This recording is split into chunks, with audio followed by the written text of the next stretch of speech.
ఇక కేటీఆర్కు నాయకత్వం అప్పగిస్తే స్వాగతిస్తా, కేసీఆర్ నిర్ణయాలను కార్యకర్తగా శిరస వహిస్తా, మా పార్టీలో ఎట్లాంటి పంచాయతీ లేదు, ఫేక్ ప్రచారాలను నమ్మద్దు, ధాన్యం రాసులు పక్కన పెట్టి అందరు రాసులతోటి సీఎం హరీష్ రావు. ఇది ఈ ఆఖరికి కేటీఆర్కు నాయకత్వం అప్పగిస్తే స్వాగతిస్తా అనే కాడికి వచ్చింది హరీష్ రావు పరిస్థితి. హరీష్ రావు రాష్ట్రం లోపల రాజకీయాలు చేస్తున్నప్పుడు కేటీఆర్ ఎక్కడున్నాడు? కేటీఆర్ ఉద్యమంలో ఉన్నాడా? హరీష్ రావు కంటే ముఖ్య పాత్ర పోషించిండా?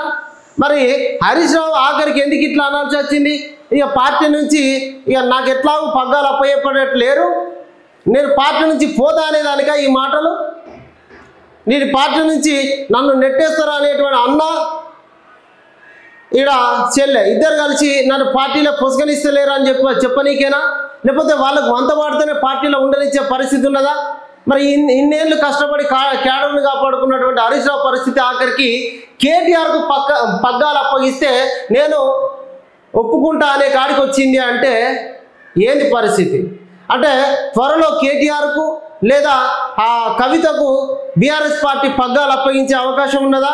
మరి హరీష్ రావును నమ్ముకొని ఉన్నటువంటి ఈ ఎమ్మెల్యేలు కానీ క్యాడర్ కానీ వాళ్ళ పరిస్థితి ఏం కాబోతా ఉన్నది? ఇది ఇక ఇట్లాంటి డౌట్లు అయితే ఉన్నాయి. ఆఖరికి కేటీఆర్కు నాయకత్వం అప్పగిస్తే నేను స్వాగతిస్తా అనే కాడికి హరీష్ డిసైడ్ అయిపోయింది.